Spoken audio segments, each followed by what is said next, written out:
న్యాయ విశ్లేషణ మీదనే ఆధారపడి ఇప్పుడు ఒకటి ఇక్కడ దానం నాగేందర్ అయితే క్లియర్ కట్ ఒక పార్టీ నుంచి ఇంకో పార్టీ దానం నాగేందర్ కడియం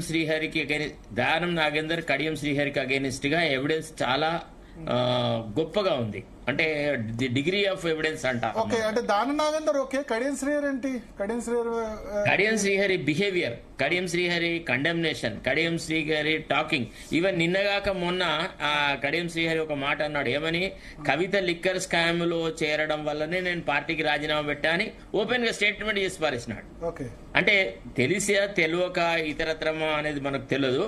బట్ వీళ్ళు పబ్లిక్లీ చేసిన స్టేట్మెంట్స్ ని ఇవాళ రేపు ఇంతకు ముందు మనం పత్రికలకి ఒక స్టేట్మెంట్ చేసేసి ఆఫ్ ది రికార్డ్ అని మనకు చెప్పి ఆ తర్వాత నేను అనలేదు, నన్ను ప్రెస్ మిస్కోట్ చేసింది అనే రోజులు కాదివి. ఇప్పుడంతా వీడియో కెమెరాలలో క్యాప్చర్ అవుతుంది. సో దాన్ని ఫోరెన్సిక్ ల్యాబ్ కు పంపితే yes it is the same statement అనేది వస్తుంది. కాబట్టి వీళ్ళ అనాలోచితమైన నిర్ణయాలు. తర్వాత రెండోది ఏంటంటే, ఇప్పుడు మనకి జగిత్యాల ఎమ్మెల్యే ఉన్నాడు ఫర్ ఎగ్జాంపుల్ విద్యాసాగర్, ఆయనకి అక్కడ జీవన్ రెడ్డితో సమస్య ఉంది. జీవన్ రెడ్డిని ఓవర్కమ్ అవ్వడం, జగిత్యాల ఎమ్మెల్యే సంజయ్ కుమార్, సంజయ్ కుమార్. ఇప్పుడు సంజయ్ కుమార్ కి జీవన్ రెడ్డిని ఓవర్కమ్ అవ్వడం కష్టం. ఎందుకంటే Jeevan Reddy he's got an overpowering image and influence in the party. So ఈ రకంగా వాళ్ళు వ్యక్తిగతంగా వాళ్ళ నియోజకవర్గాల్లో ఎదుర్కొంటున్న సమస్యల దృష్ట్యా మ్యూట్ చేయండి. వేరే పర్సన్ ఎవరితో వస్తుంది ఆడియో మ్యూట్ చేయండి. సార్ చెప్పండి శరత్ గారు. ఇప్పుడు లోకల్ గా వాళ్ళకి పరిస్థితులు అనుకూలించకపోవడం వల్ల ఇప్పుడు రేవంత్ రెడ్డి సహాయాన్ని వాళ్ళు అర్థించడానికి వెళ్లారు. మమ్మల్ని మీ పార్టీలో చేర్చుకుంటారా, మా మానాన్న మళ్ళా మమ్మల్ని పోయి ఏదో కేసీఆర్ ను బాతులాడుకోను అదో ఇదో చేసుకొని అక్కడికి వెళ్ళిపోమంటారా? ఇప్పుడున్న రాజకీయ పరిస్థితులలో తెలంగాణలో ఉన్నది పంచాయతీ ఎన్నికలు జరపడానికే కాంగ్రెస్ ప్రభుత్వానికి ధైర్యం చాలట్లేదు. అట్లాంటిది అసెంబ్లీ శాసనసభ స్థానాలని వాళ్ళు ఓడిపోతే ఏమైంది? ఇప్పుడు ఫర్ ఎగ్జాంపుల్ వాళ్ళు డిఫెక్ట్ అని డిక్లేర్ చేస్తే మళ్ళీ వాళ్ళు కంటెస్ట్ చేయడానికి అనర్హులు అవుతారు. కాబట్టి మరి రాజీనామా చేసేసి మళ్ళీ ఎన్నికల బరిలో చేరడమా, ఇతరత్ర కారణాలు వెతకడానికి ఏం చేస్తే అనే విషయాలు చర్చించడానికి వాళ్ళు రేవంత్ రెడ్డి దగ్గరికి వెళ్ళారు. Revanth Reddy is also clueless. ఎందుకంటే రాష్ట్రంలో ఈనాడున్న పరిస్థితులు ఆయన ఎన్ని చేసినా ఆయనకు పరిస్థితి అనుకూలంగా రావట్లేదు. ఇప్పుడు ఫర్ ఎగ్జాంపుల్ రైతు భరోసా, రైతు బంధు అది 2 కాకుండా 12,000 చొప్పున ఇచ్చినాడు. దాన్ని రైతులు మర్చిపోయినారు. ఏమో ఆయన జేబులోంచి ఇచ్చినారా, ఎందుకు ఇచ్చినారు? ఇంతకుముందు గతంలో కేసీఆర్ ఇస్తుండే గవే డబ్బులు ఇచ్చినాడు, ఈయనేమన్నా పెద్ద కొత్తగా చేసినాడా? మాకు ఇంకా 2,500 ఇస్తా అన్నాడు, ఇవ్వలేదు. మాకు నిరుద్యోగ భృతి ఇస్తా అన్నాడు, ఇవ్వలేదు. మాకు వృద్ధాప్య పెన్షన్లు పెంచుతా అన్నాడు, ఇవ్వలేదు. కళ్యాణ లక్ష్మిలో తులం బంగారు అని కాంగ్రెస్ ఏ పనులైతే చేయలేదో దాని మీదనే ఎక్కువ ఫోకస్ పెడుతున్నారు తప్ప కాంగ్రెస్ ఏం చేశారు దాన్ని పట్టించుకోవట్లేదు. తర్వాత రెండోది రైతు రుణమాఫీ కూడా మనం అనుకున్నంత, అంటే ముఖ్యమంత్రి చెప్తున్నంత మేరకు జరగల, చాలా తక్కువ జరిగింది. తర్వాత వీళ్లను కాంగ్రెస్ పార్టీ ముఖ్యమంత్రి పోయి పోచారం శ్రీనివాసరెడ్డి ఇంటికి వెళ్ళి అక్కడ ప్రెస్ కాన్ఫరెన్స్ జరిగింది, అక్కడ మాటలు మాట్లాడినాడు, ఎందుకు కాంగ్రెస్ పార్టీలో చేరినా. మీరు అన్నట్టు కడియం శ్రీహరి, దానం నాగేందర్ ఇద్దరు మీద వేటు వేశారు. మిగతా వాళ్ళే కాదు, even Pocharam Srinivasa Reddy is also in a problem. Pocharam Srinivasa Reddy open గా ఏ రోజైతే కాంగ్రెస్ పార్టీలో రేవంత్ రెడ్డి వాళ్ళ ఇంటికి పోయి ఆయనతో మాట్లాడినప్పుడు, రేవంత్ రెడ్డి ఆయనే ప్రెస్ కాన్ఫరెన్స్ మాట్లాడినప్పుడు, నా political life started with Congress, I feel so happy to join Congress అని రకరకాలుగా మాట్లాడాడు.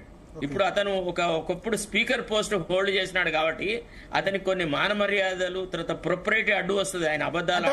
నేను అనేది ఏంటంటే, ఇప్పుడు స్పీకర్, ఇప్పుడు వీళ్ళు ఎంత ఎవిడెన్స్ పెట్టినా స్పీకర్ స్పీకర్ వ్యవస్థ పార్టీలకు అతీతంగా బిహేవ్ చేయట్లేదు. సో స్పీకర్ దాన్ని పరిగణలోకి తీసుకోకుండా ఓన్లీ దానం నాగేందర్ మీద మాత్రమే వేటేసి మిగతా వాళ్ళు బీఆర్ఎస్ సభ్యులే అని రూలింగ్ ఇచ్చాడు అనుకోండి, మళ్ళీ హైకోర్టు రావాలి, సుప్రీంకోర్టు, హైకోర్టు ఏ జడ్జిమెంట్ ఇచ్చినా ఎమ్మెల్యేలు సుప్రీంకోర్టు వెళ్తారు. మళ్ళీ ఇది ఒక 1 year కదా. అంటే ఒక విషయం భరత్, అది ఎంత మనం హైపోథెటికల్ గా ఊహించి గడ్డం ప్రసాద్ అట్లా అనైతికంగా ప్రవర్తిస్తాడని అనుకోవడానికి వీల్లేదు. ఎందుకంటే గడ్డం ప్రసాద్ గారు ఒక 10 టీవీకి ఇచ్చిన ఇంటర్వ్యూలో ఏం చెప్పినాడు, వ్యక్తిగతంగా నేను పార్టీ మార్పిడులకు వ్యతిరేకం అండి, ఇది పొలిటికల్ కల్చర్ ను నాశనం చేస్తుంది, ఒక దళితుడిని నాకు ఒక బ్రహ్మాండమైన అవకాశం స్పీకర్ గా వచ్చింది, నేను నా రాజకీయ జీవితంలో ఎప్పుడు నీచ రాజకీయ దాని మీద ఇంత తాత్సారం చేయరు కదా, ఆయన మీద ఇన్ఫ్లుయెన్స్ లేకపోతే ఎప్పుడో చర్య తీసుకున్నాడు. నేను చెప్తాను, ఎక్స్ప్లెయిన్ చేస్తాను మీకు అని ఆయన చెప్పాడు. అయితే ఇది యాదృచ్ఛిక ఆయన మాట్లాడిన తర్వాత రేవంత్ రెడ్డి ఇంకా కొంతమందిని చేర్చుకొని ఆయన మీద ప్రెషర్ పెట్టడము. ఒక దశలో రేవంత్ రెడ్డి గారు స్పీకర్ గా నేను ఈ పని చెయ్యలేనేమో అని అంటే ఘటం ప్రసాద్ని క్యాబినెట్ లోకి తీసుకునే ఆలోచన కూడా చేసినారు. అంటే రకరకాలుగా, అంటే ఆ పదవి నుంచి తప్పించేసేసి ఆ పదవిని సాధించి పెట్టగలిగే ఇంకో వ్యక్తిని కూడా పెట్టడానికి రేవంత్ రెడ్డి వెనక ముందు కాడు. విన్నారా? సో ఇట్లా రకరకాల ఆప్షన్స్, పొలిటికల్ ఆప్షన్స్ ఉన్నాయి రేవంత్ రెడ్డి దగ్గర కూడా. అట్ ద సేమ్ టైం ఇతను కూడా ప్రసాద్ కూడా ఇప్పుడు అంది వచ్చిన అవకాశం. ఎందుకంటే ఎందుకు తను తన వ్యక్తిగత చరిత్రను, గత జీవితాన్ని, రాజకీయ మనుగడను ప్రశ్నార్థకంగా చేసుకుంటాడు ఎవరో ఒక 3-4 అవకాశవాదుల కోసమని. ఆయన ఒప్పుకోకపోవచ్చు. కాబట్టి మనం అప్పుడే ఆయన ఓన్లీ దానం నాగేందర్ మాత్రమే డిస్క్వాలిఫై చేస్తాం. అంటే ఇప్పుడు ఈ పిటిషన్ల మీద తాత్సారం చేశారు కదా నిర్ణయం తీసుకోకుండా, దట్ ఇట్ సెల్ఫ్ ఎనఫ్ కదా. అంటే అది ఆయన ఎట్లా అనుకున్నాడంటే ఆయనకు ఒక మిస్కన్సీవ్డ్ నోషన్ ఏముండేదంటే స్పీకర్ ఆల్ ఇన్ ఆల్, సర్వస్వము, సార్వభౌమాధికారము, దాంట్లో కోర్టుల జోక్యం లేదు, గతంలో వేరే వాళ్ళు కూడా ఒప్పుకోలేదు అనేటువంటి మాటలు మాట్లాడి ఆయన ఆ ఫీలింగ్ లో పోయినాడు తప్ప వీళ్ళని ఎవరినో షీల్డ్ చేయాలని కాదు. ఇప్పుడు అయితే అతను చటర్జీ ఉండే కదా లోక్సభ స్పీకరు, సోమనాథ్ చటర్జీ గారు, వారు ఈ యాంటీ డిఫెక్షన్స్ విషయంలో ఇతరత్ర విషయాలలో కూడా కోర్టుల జోక్యాన్ని ఇష్టపడలే. Because he was himself a law professor. కాబట్టి సోమనాథ్ చటర్జీ ఒక ఇండిపెండెంట్ గా బిహేవ్ చేయడానికి ట్రై చేసినాడు.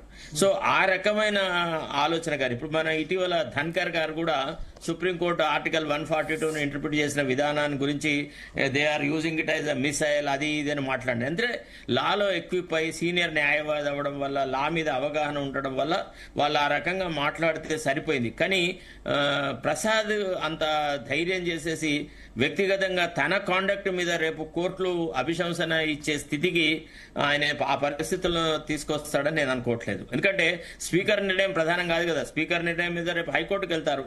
High court May comment on the behaviour of the speaker even in the earlier instance also he did not అని. ఇప్పుడు మొన్న ఈ బీఆర్ఎస్ ఈ డిఫెక్టెడ్ ఎమ్మెల్యేస్ తరఫున జరిగిన తీర్పులో కూడా Speaker has issued notices only after this Honorable Supreme Court admitted the SLP అని జస్టిస్ గవాయ్ రాశాడు అందులో. What kind of a justice or a speedy justice can be expected of the speaker except to fix a timeline అని గవాయ్ గారు తాను ఎందుకు 3 months dead line పెట్టినా అనే దానికి జస్టిఫికేషన్ ఇచ్చుకున్నారు ఆ తీర్పులో. సో అది చూసినాక కూడా ఒకళ్ళు స్పీకర్ కళ్ళు మూసుకొని మరి తన పొలిటికల్ బాసెస్ ని సాటిస్ఫై చేయడానికి బిహేవ్ చేస్తే అది ఆ పదవికి తగిన ప్రవర్తన కాదనే మనం భావించాల్సి వస్తుంది. కాబట్టి మనం ముందే ప్రీజడ్జ్ చేయకూడదు. We will feel that, we hope and trust that speaker will behave like a judicial officer, like a judge. He will not play for either of the 2 parties in the issue. Okay, అంటే నీ ఉద్దేశంలో ఇప్పుడు okay October 30th లోపు speaker అయితే నిర్ణయం తీసుకోవాలి, తీసుకోకపోతే court ధిక్కరణ, అంతే కదా? సుప్రీంకోర్టు ధిక్కరణ. ఆ ధిక్కరణ అని కాదు, మళ్ళా కొంత టైం అడిగే అవకాశం ఉంటుంది. స్పీకర్ ఫలానా కారణాల వల్ల నేను అంత వ్యవధి లోపల చేయలేకపోయినాను, నాకు మరింత సమయం. ఇప్పుడు మహారాష్ట్ర నో మ్యాటర్ ఎంటర్టైన్డ్ అని అన్నారు కదా, ఎట్టి పరిస్థితుల్లో డిలే ఎంటర్టైన్డ్ అని సుప్రీంకోర్టు చెప్పింది కదా క్లియర్ గా జడ్జిమెంట్ లో. అట్లా అంటారు మళ్ళా టైం ఇస్తారు. ఎందుకంటే రాజ్యాంగ వ్యవస్థలు కూడా ఎప్పుడు కూడా కొట్లాటను, ఘర్షణ ఇష్టపడవు. ఇప్పుడు అట్లా టైం ఇవ్వకపోయి స్పీకర్ ను జైల్లో పెట్టే పరిస్థితిని సుప్రీంకోర్టు తీసుకొని రాదు. దానివల్ల ఒక నేషనల్ క్రైసిస్ వస్తుంది. కాబట్టి విచక్షణ అవి ఇవి రకరకాల వ్యవహారాలు. ఎంత టైం ఇవ్వచ్చు? ఇంకా మాక్సిమం ఇస్తే 1 month అంతే కదా. 1 month ఇస్తారు, 20 days ఇవ్వచ్చు, 15 days ఇవ్వచ్చు. లేదంటే మీరు ఇప్పటి వరకు మేము సమయం కేటాయించిన తర్వాత, మేము ఆ తీర్పు ఇచ్చిన తర్వాత మీరు తీసుకున్న చర్యలు ఏంటిది, మీ నిజాయితీ ఏంది, మీరు ఏ రకంగా ప్రొసీడ్ అయినారు, ఏ కారణాల వల్ల మీరు మేము ఇచ్చిన గడువు లోపల డిసైడ్ చేయలేకపోయినారు అనే విషయాలు కూడా పరిశీలిస్తారు కదా ఎక్స్టెన్షన్ ఇచ్చేటప్పుడు. కాబట్టి అంత సులభంగా ఎక్స్టెన్షన్ కూడా రాదు. నాకు తెలిసి స్పీకర్ అసలు ఎటువైపు కూడా మొగ్గు చూపెట్టట్లేదు. I will go by the law, నేను లీగల్ అడ్వైస్ తీసుకొని పద్ధతి ప్రకారంగానే ప్రవర్తిస్తా అని అన్నట్టుగా, అందుకే ఈ ఎమ్మెల్యేలు భయపడుతున్నట్టుగా మనకు సమాచారం. అంటే స్పీకర్ పూర్తిగా తానా అంటే తందానా అనే రీతిలో లేడు రేవంత్ రెడ్డితో. Speaker is maintaining and independent.